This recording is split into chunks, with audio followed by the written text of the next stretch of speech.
ফলাফলটা ঘোষণা করা হয়েছে এবং যেই গ্যাজেটটা প্রকাশ করা হয়েছে সেটিকে আমরা অবৈধ চেয়ে আমরা আবেদন করেছি। এই আন্দোলনটি লাগাতার চলবে যতক্ষণ না পর্যন্ত দাবি মেনে না হচ্ছে। এই যে আন্দোলনটি করার ঘোষণা অথবা নির্দেশনা কোনোটাই আমি দেই নাই। নির্বাচন অবৈধ আপনাদেরকে আমার আইনের যে মূল কপিটা বা আমাদের আবেদনের মূল কপিটা পড়ে দেখতে হবে। সেখানে আমরা স্পষ্ট বলেছি যেই ফলাফলটা ঘোষণা করা হয়েছে এবং যেই গ্যাজেটটা প্রকাশ করা হয়েছে সেটিকে আমরা অবৈধ চেয়ে আমরা আবেদন করেছি।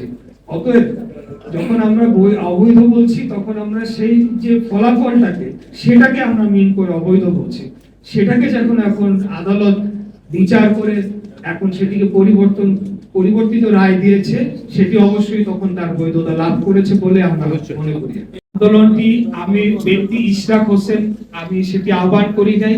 এখানে আমাদের যারা ভোটার ঢাকা দক্ষিণ সিটি কর্পোরেশনের সর্বস্তরের জনগণ এবং আমাকে যারা ভোট দিয়েছেন তারা এই সিদ্ধান্তটি নিয়েছেন এবং আমি তাদের থেকে যতটুকু জানতে পেরেছি এই আন্দোলনটি লাগাতার চলবে যতক্ষণ না পর্যন্ত দাবি মেনে না হচ্ছে ততক্ষণ পর্যন্ত সর্বস্তরের জনগণ এবং ঢাকা দক্ষিণ সিটি কর্পোরেশনের কর্মচারী কর্মকর্তা বৃন্দগণ তারাও এই আন্দোলনে যোগদান দিবেন বলে আমি জানতে পেরেছি। এই শুরুতেই বলেছি যে এই যে আন্দোলনটি করার ঘোষণা অথবা নির্দেশনা কোনোটাই আমি দেই নাই। টানা সপ্তমবারের মতো বেস্ট টিস্যু পেপার ব্র্যান্ড হিসেবে স্বীকৃতি পেয়েছে বসুন্ধরা টিস্যু।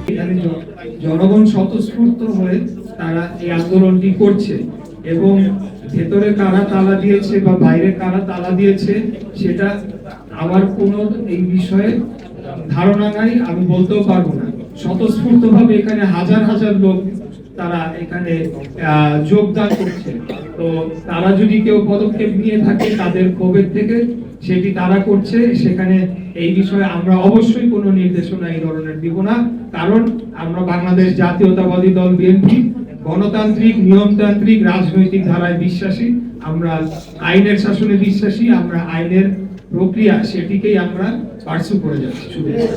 আন্দোলন যেহেতু আমি সেই আন্দোলনের ঘোষণা দেই নাই, আদেশ নির্দেশনা কিছুই দেই নাই, তো সেই ক্ষেত্রে আমি তাদেরকে আন্দোলনের জন্য যে তারা পদক্ষেপ নিচ্ছে সেটি অবশ্যই আমি তাদেরকে বলবো যে তারা যাতে এমন কিছু না করে যেটা জনদুর্ভোগের সৃষ্টি হয়, কিন্তু পাশাপাশি তাদের আন্দোলন করার অধিকারকেও আমি না বলতে পারি না। তারা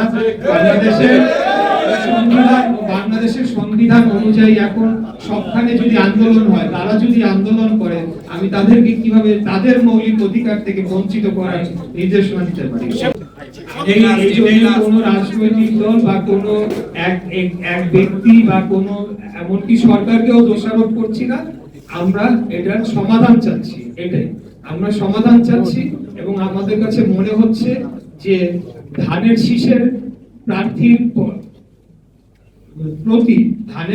প্রার্থীর প্রতি বৈষম্য করা হচ্ছে।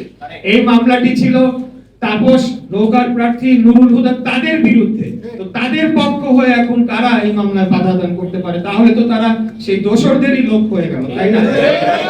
আমি দোষ দিব তাদেরকে, ওই দোষরদেরকে, আমি অন্য কাউকে দোষ দিব না। আমি সকল পক্ষ যারা এখানে রেসপন্সিবল পার্টি রয়েছেন সবাইকে আহ্বান জানাবো দ্রুততম সময়ের মধ্যে আপনারা রায়টি কার্যকর করে রায়টি বাস্তবায়ন করেন। এটি আপনাদের। হিসেব ভাই, আপনার সঙ্গে স্থানীয় সরকার উপদেষ্টার সঙ্গে কোনো বিরোধ আছে কিনা এই শপথ গ্রহণ নিয়ে আপনার সঙ্গে স্থানীয় সরকার উপদেষ্টার সঙ্গে কোনো ব্যক্তিগত বিরোধ বা রাজনৈতিক বিরোধ আছে কিনা এই বিষয়ে কি বলবেন?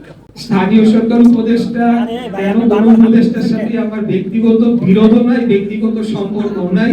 আমার তাদের 99% উপদেষ্টাদের সাথে আমার জীবনে কোনোদিন দেখাও হয় নাই। তো অতএব অবান্তর এই প্রশ্নটি, তাদের সাথে আমার দেখাও হয় নাই, পরিচয় নাই, বিরোধ তো আরো